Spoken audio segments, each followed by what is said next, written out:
உங்கள் favourite TV ஷோக்களை இனி miss பண்ண தேவையில்லை. ZEE5 இல் முற்றிலும் இலவசமாக காணுங்கள், இங்கேயும் எப்பொழுதும். இப்போ முகூர்த்த நேரம் முடிஞ்சு போச்சு. இனிமே நான் இங்க இருந்து என்ன பண்ண போறேன்? முகூர்த்த நேரம் முடிஞ்சிருச்சுன்னா என்ன அர்த்தம்? முதல்ல தான் 4 மணி நேரம் இருக்கு, நீங்க இப்ப முடிஞ்சிருச்சுன்னா என்ன அர்த்தம்? இங்க பாருங்க, உங்களுக்கு அதிகமான பணம் வேணும்னா கொஞ்சம் வாயை திறந்து கேளுங்க. இப்படி எல்லாம் நாடகம் ஆடிட்டு இருக்காதீங்க, சரியா? வார்த்தையை கொஞ்சம் நீங்க அளந்து பேசுறீங்களாமா? நான் பூஜை செய்யறவன், வியாபாரம் செய்யறவன் இல்ல. சாஸ்திரப்படி கல்யாணம் பண்ணி வைக்கிறது என்னோட வேலை, பணம் வாங்குறது இல்ல. நான் உங்களை எங்க போக விட மாட்டேன். அப்படி போனீங்கன்னா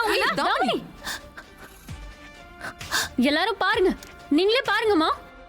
பாத்தீங்களாமா, இந்த பைத்தியக்காரிக்கு தான் மோகனாவை கல்யாணம் பண்ணி வைக்க பாக்குறீங்களா? வாயை மூடிட்டு இரு கீர்த்தி.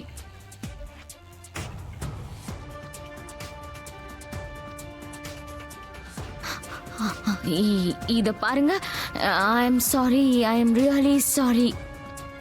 நீங்களே பாக்குறீங்களா, இங்க என்னென்னமோ நடந்துருச்சு. நான் ரொம்ப கோவத்துல இருக்கேன், அதான். ப்ளீஸ் என்ன மன்னிச்சிருங்க.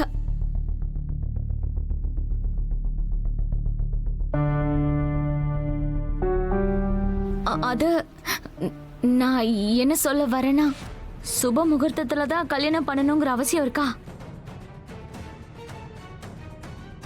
நம்ம மனசு சுத்தமா இருந்தா எல்லா நேரமும் நல்ல நேரம் தானே.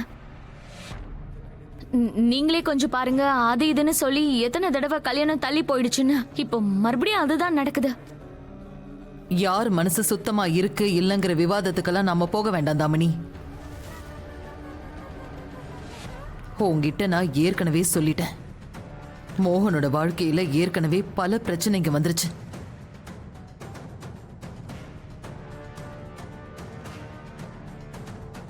இப்ப அவனுக்கு இப்படி ஒரு அவசர கல்யாணத்தை பண்ணி அவன் பிரச்சனைகளை இன்னும் அதிகமாக்க நான் விரும்பல. ஆனா அம்மா,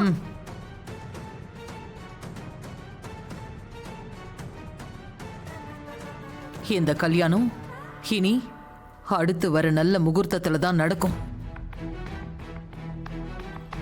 நாம அடுத்த முகூர்த்தத்துக்காக காத்திருந்துதான் ஆகணும்.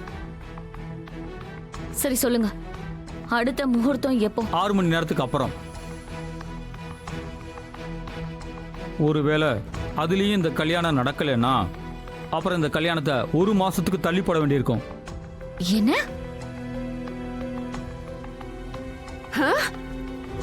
ஏன்னா மார்கழி மாசம் முடிஞ்சதுக்கு அப்புறம் தான் சுப முகூர்த்தம் கிடைக்கும். சரி, நீங்க சொல்றபடியே பண்ணிடலாம். இப்போதைக்கு நீங்க போய் கொஞ்ச நேரம் ஓய்வு எடுத்துக்கோங்க. 6 மணி நேரத்துக்கு அப்புறமா பார்க்கலாம். அப்புறம் இப்போ இங்க நடந்த விஷயங்களுக்காக நான் உங்ககிட்ட மன்னிப்பு கேட்டுக்கிறேன்.